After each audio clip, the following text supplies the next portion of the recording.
അടുത്തേക്ക് കുറച്ച് ഡോഗ്സ് വന്നിട്ട് അറ്റാക്ക് ചെയ്യാൻ വന്നത്. ഒരിക്കലും എനിക്ക് ആ ഡോഗ്സിന്റെ ഭാഗത്ത് നിന്ന് ഒരു തെറ്റായിട്ടോ അവരുടെ ഭാഗത്തു നിന്ന് ഒരു മൈനസ് പോയിന്റ് ആയിട്ടോ തോന്നത്തില്ല.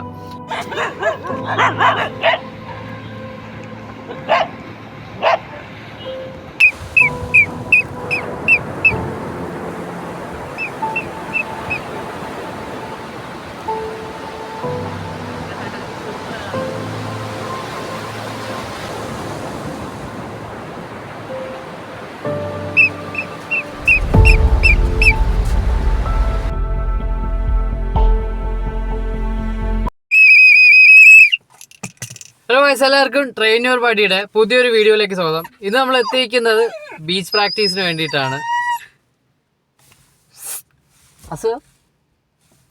അപ്പോൾ നമ്മുടെ ഇവിടെ ഇന്നുള്ളത് നമ്മുടെ ഹസു ആണ്. ഹസുവിൻ്റെ ട്രെയിനിങ് ഓൾമോസ്റ്റ് കംപ്ലീറ്റ് ആയി. ഹസുവിൻ്റെ വീട്ടിലേക്ക് തിരിച്ചു പോകേണ്ട ടൈം ആയിട്ടുണ്ട്.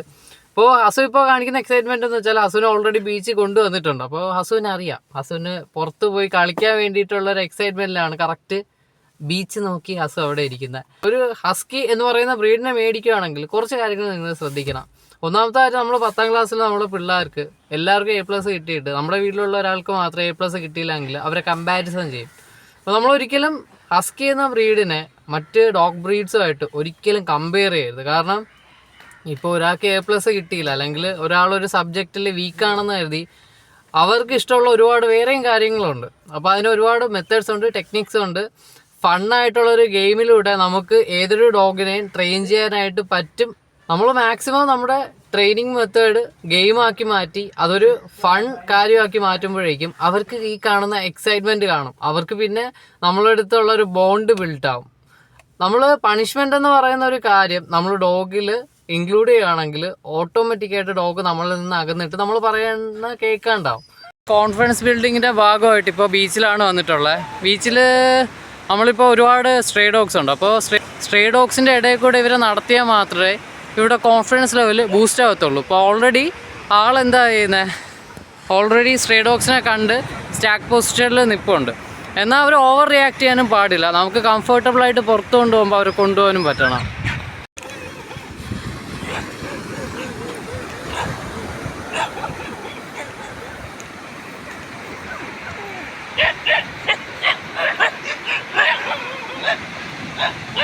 നമ്മൾ ആദ്യം കുറച്ച് നേരം വെയിറ്റ് ചെയ്യും.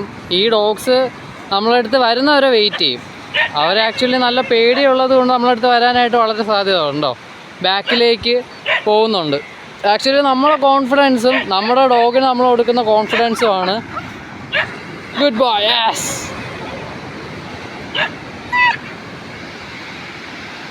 സിറ്റ്,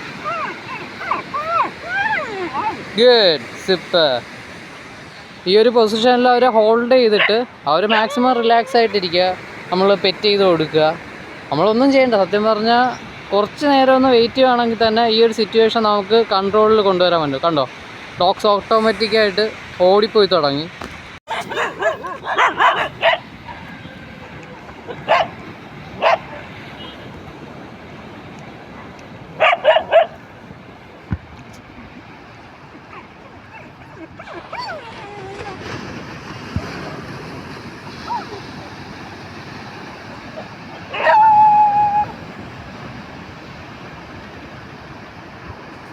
ഇപ്പോൾ ഈ ഒരു സിറ്റുവേഷനിൽ ഈ ഒരു ഡോഗിൻ്റെ അടുത്ത് വരുവാണെങ്കിൽ ഉറപ്പായിട്ടും ഞാൻ റെസ്ട്രിക്റ്റ് ചെയ്യും, അല്ലെങ്കിൽ അവൻ എന്തായാലും എൻ്റെ ഡോഗിനെ കടിക്കാൻ സാധ്യത കൂടുതലാണ്.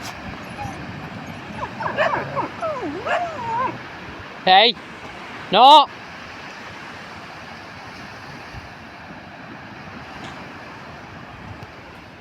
ഇനി നമ്മുടെ ഫ്രണ്ട് ലെഗ് കൊണ്ട് ജസ്റ്റ് ഒന്ന് ടാപ്പ് ചെയ്യുക, അപ്പോഴേക്കും ഉറപ്പായിട്ട് ഇവ ഇവിടെ നിന്ന് പോകും.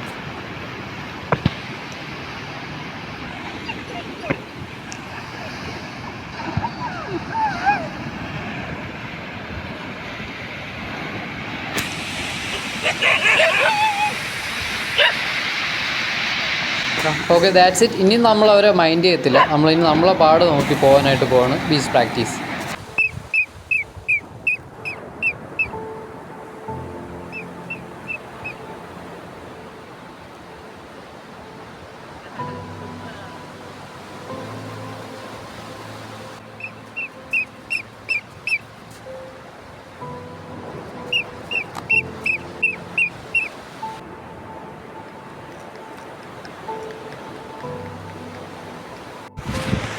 ഇപ്പോൾ നമ്മൾ പേടിക്കാണ്ട് ഈ ഒരു സിറ്റുവേഷനിൽ നിന്ന് മാറിപ്പോകാത്തത് കൊണ്ട് തന്നെ നമ്മൾ അറ്റാക്ക് ചെയ്യാൻ വന്ന ആ ഒരു ഡോഗിൻ്റെ ആ പാക്കിൻ്റെ ലീഡർ ആക്ച്വലി ലാസ്റ്റ് വന്ന ആ ഒരു ഡോഗായിരുന്നു. അത് സത്യം പറഞ്ഞാൽ നമ്മൾ അറ്റാക്ക് ചെയ്ത് തുടങ്ങിയിരുന്നെങ്കിൽ അതിൻ്റെ പിന്നിലുള്ള ബാക്കി എല്ലാ ഡോഗ്സും നമ്മൾ അറ്റാക്ക് ചെയ്തേനെ. അപ്പോൾ നമ്മൾ ആ ഒരു സിറ്റുവേഷൻ ബ്രേവായിട്ട് ഹാൻഡിൽ ചെയ്തുകൊണ്ട് തന്നെ നമുക്ക് വേറെ ഇഞ്ചുറീസോ നമ്മളുടെ ഡോഗിൻ്റെ കോൺഫിഡൻസ് നഷ്ടപ്പെടുക അങ്ങനെയൊന്നും ചെയ്തിട്ടില്ല. അപ്പോൾ അവരിപ്പോൾ കാമാണ്. ഞാൻ അവരുടെ ജസ്റ്റ് ഒന്ന് വീഡിയോയിൽ ഇനിയും കാണിച്ചു തരാം. നമ്മളൊരു സ്പേസിൽ നിന്ന് അവരുടെ ഒരു സ്പേസിലാണെങ്കിൽ പോലും നമ്മൾ ഡോമിനൻസ് സ്ഥാപിക്കുകയാണെങ്കിൽ പിന്നെ അവർ നമ്മൾ ഒരിക്കലും അറ്റാക്ക് ചെയ്യാനായിട്ട് വരത്തില്ല. ഇനി ഈ ഒരു ഡോഗ്സിൻ്റെ ടീമുണ്ടല്ലോ, അവർ നമ്മളെ കാണുവാണെങ്കിലും അവർ നമ്മൾ എന്തായിരുന്നു ഈ പാക്ക് നമ്മൾ അറ്റാക്ക് ചെയ്യാനായിട്ട് ഒരിക്കലും വരത്തില്ല. അപ്പോൾ അവർക്ക് മനസ്സിലാവും ഇയാളെ പേടിപ്പിച്ചിട്ട് കാര്യമില്ല, നമ്മൾ പേടിപ്പിക്കുകയാണെങ്കിൽ അയാൾ പേടിപ്പിക്കത്തില്ല, അയാൾ നമ്മളെ തിരിച്ച് പേടിപ്പിക്കത്തേ ഉള്ളെന്ന് അവർക്ക് മനസ്സിലാവും. ഞാൻ അവരെ ജസ്റ്റ് ഒന്ന് വീഡിയോയിലൂടെ കാണിച്ചു തരാം.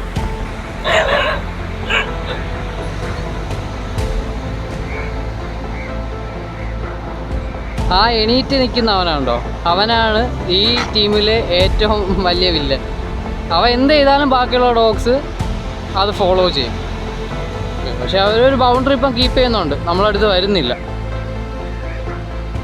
പിന്നെ എനിക്കൊരു കാര്യം എക്സ്പ്ലെയിൻ ചെയ്യാനുള്ളത്, നമ്മളിന്ന് പോയ സമയത്ത് നമ്മുടെ അടുത്തേക്ക് കുറച്ച് ഡോഗ്സ് വന്നിട്ട് അറ്റാക്ക് ചെയ്യാൻ വന്നത് ഒരിക്കലും എനിക്ക് ആ ഡോഗ്സിൻ്റെ ഭാഗത്തു നിന്ന് ഒരു തെറ്റായിട്ടോ അവരുടെ ഭാഗത്തു നിന്ന് ഒരു മൈനസ് പോയിൻ്റ് ആയിട്ടോ തോന്നത്തില്ല.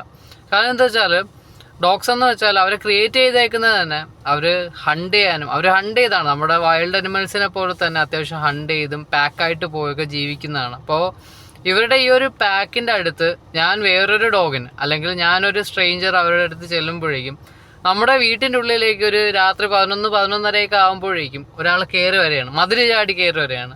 ചേട്ടാ നമ്മൾ തോളിൽ കൈയിട്ടിട്ട് ചേട്ടാ സുഖമാണോ എന്ന് എന്തായാലും ഉറപ്പായിട്ടും ചോദിക്കത്തില്ല. സെയിം അതേ അവസ്ഥയിലും മൈൻഡ് സെറ്റിലുമാണ് അവർ പോകുന്നത്. കാര്യം എന്ന് വെച്ചാൽ സ്ട്രേ ഡോഗ്സിനെ സംബന്ധിച്ചിടത്തോളം ഒരുപാട് പ്രശ്നങ്ങൾ നേരിടുന്ന സാഹചര്യമാണ് അവർക്കുള്ളത്. കാരണം ഡെയിലി ഒരു 2-3 പേരെങ്കിലും ഈ ഒരു പാക്കിന് ചിലപ്പോൾ കല്ലെടുത്തെറിഞ്ഞ് ഓടിക്കാം, ആട്ടി ഓടിക്കാം, ഭക്ഷണം ആരും കൊടുക്കാൻ പറ്റാത്തൊരു സാഹചര്യം. നമ്മളിവിടെ കേരളത്തിലുള്ളൊരു മെയിൻ പ്രോബ്ലം എന്ന് വെച്ചാൽ ഡോഗ്സിനെ കറക്റ്റ് സമയത്ത് ക്യാച്ച് ചെയ്ത് വന്ധീകരിക്കുകയാണെങ്കിൽ തന്നെ ഈ സ്ട്രേ ഡോഗ്സിൻ്റെ എണ്ണം ഇത്രയും പെരുകത്തില്ല. പിന്നെ നമുക്ക് ഈ ഒരു സിറ്റുവേഷൻ ഇപ്പോൾ നമുക്കിപ്പോൾ ഡോഗ്സിനെ പുറത്ത് കൊണ്ടുപോയി പറ്റത്തുള്ളൂ. കാരണം ഒരു ഡോഗിനെ അറ്റ്ലീസ്റ്റ് കുറച്ച് മാസത്തിൽ 1 തവണയോ 2 തവണയെങ്കിലും കൊണ്ടുപോയാൽ മാത്രമേ അവരുടെ ആ ഒരു കോൺഫിഡൻസ് ലെവല് ബൂസ്റ്റ് ആവത്തുള്ളൂ. അപ്പോൾ നമ്മൾ ബീച്ചിൽ കൊണ്ടുപോകുമ്പോഴേക്കും കടലിൻ്റെ സൗണ്ടും ആ കടൽ വരുന്ന കയറി കാണുമ്പോൾ അവർക്ക് പുതിയൊരു അനുഭവമാണ്. അത് അവർ അതിലൂടെ കടന്നു പോയാൽ മാത്രമേ അവരുടെ മൈൻഡ് അത്രയും സ്ട്രോങ് ആവത്തുള്ളൂ. അപ്പോൾ നമ്മളിപ്പോൾ ഡോഗ്സ് എന്ന് പറയുമ്പോഴേക്കും ഞാനിപ്പോൾ ആ ഡോഗ്സിനെ കല്ലെടുത്തെറിഞ്ഞതല്ല, എന്നാൽ ഡോഗ്സ് അടുത്ത് വരാതിരിക്കാൻ വേണ്ടി അവർ കുറച്ച് ഇങ്ങോട്ട് വന്ന പോലെ തന്നെ എനിക്ക് അവരെ വാൺ ചെയ്യണം. അതുകൊണ്ടാണ് ഞാൻ ലെഗ് വെഞ്ച് താഴേക്ക് ടാപ്പ് ചെയ്തത്. അതുപോലെ തന്നെ വീഡിയോ എടുക്കാനായിട്ട് പറ്റിയില്ല. നമ്മൾ ലൗഡ് വോയിസിൽ അവർ ബാർക്ക് ചെയ്യുന്ന സമയത്ത് ലൗഡ് വോയിസിൽ അപ്പോൾ ഈ ഒരു ഇൻറ്റൻസ് സൗണ്ട് അവർക്ക് കിട്ടുമ്പോഴേക്കും അവർക്ക് മനസ്സിലാവും അവർ ബാർക്ക് ചെയ്യുന്ന പോലെ തന്നെ ഞാൻ ഒരു സൗണ്ട് ഉണ്ടാക്കുന്ന എന്തോ വലിയൊരു ജീവിയാണ്, അവൻ്റെ അടുത്തേക്ക് പോകുന്നുണ്ട്, ഡേഞ്ചറാണ്. സോ അങ്ങനെയാണ് നമ്മൾ ഇവരെ ഒന്ന് കൺട്രോൾ ചെയ്ത് നിർത്തുന്നത്. അല്ലാതെ എനിക്ക് അവരെ മനഃപൂർവ്വം അവരെ ദ്രോഹിക്കണമെന്നോ വഴക്ക് പറയണമെന്നോ പേടിപ്പിച്ച് ഓടിക്കണമെന്നോ കൊണ്ടല്ല, നമ്മൾ സെൽഫ് പ്രൊട്ടക്ഷന് വേണ്ടിയിട്ടാണ്. ഞാൻ നേരത്തെ പറഞ്ഞില്ല, ഇപ്പോൾ വെളിയിൽ നിന്ന് ഒരാൾ കയറി വരുമ്പോഴത്തേക്ക് നൈറ്റ് ഒരു 11-11:30 ആകുമ്പോൾ കയറി വരുമ്പോഴേക്കും നമ്മൾ തോളിക്കായിട്ട് സംസാരിക്കത്തൊന്നുമില്ലല്ലോ. മാക്സിമം നമ്മൾ ലൗഡായിട്ട് ഒച്ചത്തിൽ വിളിക്കും, ചുറ്റുമുള്ള ആൾക്കാരെ അറിയിക്കും, അല്ലെങ്കിൽ നമ്മുടെ കയ്യിൽ ടൂൾസ് എന്തെങ്കിലും ഉണ്ടെങ്കിൽ ഇത് ചെയ്യും. പക്ഷേ നമ്മൾ ഇപ്പോൾ നമുക്കൊരു സിറ്റുവേഷൻ ഇത്രയും കാലമായിട്ട് നമ്മൾ ആ ബീച്ചിൽ ഒരുപാട് ഡോഗ്സിനെ കൊണ്ടുപോയിട്ടുണ്ട്.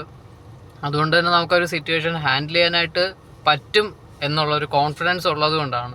അപ്പോൾ നമ്മളാണ് സത്യം പറഞ്ഞാൽ നമ്മുടെ ഡോഗ്സിന് കോൺഫിഡൻസ് കൊടുക്കേണ്ടത്. നമ്മൾ ഹോൾഡ് ചെയ്തേക്കുന്ന ലീഷും ആ ലീഷിൻ്റെ പ്രഷറും കൺട്രോൾ ചെയ്യുന്നതിനനുസരിച്ച് ഡോഗ് നമ്മളെ കൂടെ നിൽക്കും. നമ്മളിപ്പോൾ ഡോഗ് ഇപ്പോൾ കുറച്ച് അവരുടെ അടുത്തേക്ക് പോകുമ്പോഴേക്കും അവർ ഫ്രീ ആയിട്ട് വിട്ടുകൊടുക്കല്ലേ ചെയ്യണം. ഹോൾഡ് ചെയ്യുക, ആ ലീഷ് പ്രഷർ ഹോൾഡ് ചെയ്യുക. ഈ ഹോൾഡ് ചെയ്ത് കുറച്ച് കഴിയുമ്പോഴേക്കും നമ്മുടെ കയ്യിലുള്ള ഡോഗ് കുറച്ച് റിലാക്സ് ആവും. അത് നമുക്ക് ആ ലീഷ് പ്രഷറിൽ ഫീൽ ചെയ്യാനായിട്ട് പറ്റും. ആ സമയത്ത് കുറച്ച് ലൂസാക്കുക, അപ്പോൾ ആൾ കാമാവും. അല്ലാതെ നമ്മൾ ഡോഗിനെ അങ്ങോട്ട് വിടുകയും തിരിച്ചു വലിക്കുകയും ചെയ്യുകയാണെങ്കിൽ ഓട്ടോമാറ്റിക്കായിട്ട് നമ്മുടെ കയ്യിലുള്ള ഡോഗ് വിചാരിക്കുന്നതെന്ന് വെച്ചാൽ നമ്മൾ അവരെ ഈ ലീഷ് ഇത് ചെയ്യുമ്പോഴേക്കും സപ്പോർട്ട് ചെയ്ത് കൊടുക്കുക എന്ന് കരുതിയിട്ട് അവർ കൂടുതൽ ഓവർ റിയാക്ട് ചെയ്യും. നമ്മളെ ഡോഗ് ഓവർ റിയാക്ട് ചെയ്യും. സ്വാഭാവികമായിട്ടും ഓപ്പോസിറ്റുള്ള ഡോഗ് നമ്മളടുത്തേക്ക് വരും, നമ്മൾ അറ്റാക്ക് ചെയ്യാനുള്ള ചാൻസസ് വളരെ കൂടുതലാണ്. മാക്സിമം സിറ്റുവേഷൻ കാമായിട്ടും കോൺഫിഡൻ്റ് ആയിട്ടും ഇത് ചെയ്യുക. അതുമാത്രമല്ല, നമ്മൾ ഇപ്പോൾ നടന്നു പോകുന്ന സമയത്ത് തന്നെ ഒരുപാട് സ്ട്രേ ഡോഗ്സ് കാണും. നമുക്ക് വേണമെങ്കിൽ അവരെ പേടിപ്പിക്കാനായിട്ടൊരു കമ്പ് കയ്യിൽ വയ്ക്കാം, അല്ലെങ്കിൽ നമ്മുടെ കയ്യിൽ എക്സ്ട്രാ ഒരു ലീഷ് കരുതാം. ഈ ലീഷ് നമ്മളിങ്ങനെ കറക്കുവാണെങ്കിൽ തന്നെ ഡോഗ്സ് കണ്ട് പേടിച്ച് പോകും.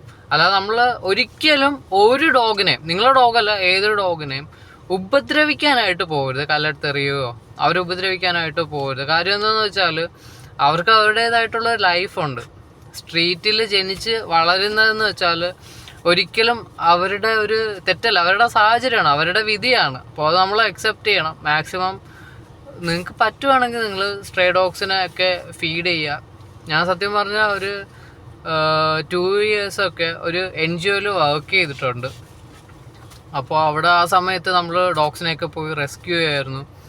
ഓൺ റിസ്കിലാണ് പോകുന്നത്. ഈ ഡോഗ് നമ്മൾ ചിലപ്പോൾ കടിക്കാൻ ഒരുപാട് ചാൻസസ് ഉണ്ട്. നമ്മൾ ഡോഗ് ക്യാച്ചർ ഉണ്ടായിരുന്നു. കാരണം ഈ മുറിവ് പറ്റിയ ഡോഗ്സിൻ്റെ ദേഹത്ത് തൊടുമ്പോഴേക്കും ഡോഗ്സ് ഓട്ടോമാറ്റിക്കായിട്ട് അറ്റാക്ക് ചെയ്യും. ഒന്നാമത്തെ കാര്യം നമ്മൾ ആദ്യമായിട്ടാണ് കാണുന്നത്. അതുപോലെ തന്നെ ഈ ഒരു പെയിന് കാണുന്ന ഡോഗ്സിനെ അറിയത്തില്ല. അപ്പോൾ നമ്മൾ ഡോഗ് ക്യാച്ചർ യൂസ് ചെയ്തൊക്കെ ഡോഗിനെ ഹാൻഡിൽ ചെയ്തുകൊണ്ടിരുന്നതാണ്. അപ്പോൾ നമുക്ക് ഇത്രയും ഡോഗ്സുമായിട്ട് നമ്മൾ ഓരോ ടൈമും, ഇപ്പോൾ എൻ്റെ അടുത്ത് ഒരു പുതിയ ഡോഗ് വരുമ്പോഴേക്കും അതെനിക്ക് പുതിയ എക്സ്പീരിയൻസ് ആണ്. ഒരുപാട് പുതിയ കാര്യങ്ങൾ നമുക്ക് ആ ഒരു ഡോഗിൽ നിന്ന് പഠിക്കാനായിട്ട് പറ്റും. അപ്പോൾ ഇതൊരു എൻജോയ്മെൻറ്റ് അല്ലെങ്കിൽ ഒരു ഫണ്ണായിട്ടുള്ളൊരു കാര്യമാണെങ്കിൽ പോലും നമുക്ക് ഒരുപാട് നോളജ് തരുന്ന കുറേ കാര്യങ്ങൾ നമ്മൾ ഡോക്ടർ ചെയ്യുന്നത്. ഞാൻ ഇപ്പോൾ ഒരു ഡോഗിനെ ട്രെയിൻ ചെയ്തു എന്ന് വെച്ച് ഞാൻ ഒരിക്കലും നല്ലൊരു ഡോഗ് ട്രെയിനർ ആവത്തില്ല. ഞാൻ ഇങ്ങനെ ഓരോ ഡോഗ്സിനെയും പഠിച്ച് ഓരോ ഡോഗ്സിലും എൻ്റെ മെത്തേഡ്സും സ്ട്രാറ്റജീസും ഒക്കെ യൂസ് ചെയ്തിട്ട് അവരെ ബിഹേവിയർ മോൾഡ് ചെയ്തിട്ട് അവരുടെ കോൺഫിഡൻസ് ലെവൽ ബൂസ്റ്റ് ചെയ്താൽ മാത്രമേ നമുക്ക് മുന്നോട്ട് പോകാൻ പറ്റത്തുള്ളൂ. ഞാൻ എപ്പോഴും പറയുകയാണ്, ഞാൻ ഇനിയും നല്ല രീതി എനിക്ക് എൻ്റെ ഒരു പൊട്ടൻഷ്യലുണ്ട്. ആ ഒരു പൊട്ടൻഷ്യൽ ഇതുവരെ എനിക്ക് അച്ചീവ് ചെയ്യാനായിട്ട് സാധിച്ചിട്ടുണ്ടോ എന്ന് ചോദിച്ചാൽ ഇല്ല. ഞാൻ ഇപ്പോഴും അതിന് വേണ്ടി മുന്നോട്ട് പൊയ്ക്കൊണ്ടിരിക്കുകയാണ്. അപ്പോൾ മാക്സിമം ഞാൻ എത്രത്തോളം ഡോഗ്സിന് വേണ്ടി വർക്ക് ചെയ്യുമോ അത്രത്തോളം എൻ്റെ നോളജും സ്കില്ലും ഇൻക്രീസ് ആയിക്കൊണ്ടിരിക്കും. അപ്പോൾ നിങ്ങളും നിങ്ങളുടെ ഡോഗ്സിന് വേണ്ടിയിട്ട് ഒരാഴ്ച ചെയ്തുകൊണ്ടൊന്നും ട്രെയിനിങ് കംപ്ലീറ്റ് ആവത്തില്ല. നമ്മൾ എന്ന് വെച്ചാൽ ഒരു ചെടി നടുന്ന പോലെ ആദ്യം ഒരു സീഡ് നടും, അതിൽ 2 ഇല വരും, പിന്നെ അത് വളരും, വീണ്ടും കുറച്ച് ഇല വരും, പിന്നെ അതിൽ ബ്രാഞ്ചസ് വരും, പിന്നെ അതിൽ വീണ്ടും ഇലകൾ വന്നിട്ട് വളർന്ന് വലിയ മരമാവും, അതിൽ നിങ്ങൾക്ക് ഇഷ്ടമുള്ള ഫ്രൂട്ട്സ് വരും. അപ്പോൾ ഇതിൻ്റെ ഏറ്റവും വലിയ അടിസ്ഥാനം എന്ന് വെച്ചാൽ റൂട്ടാണ്.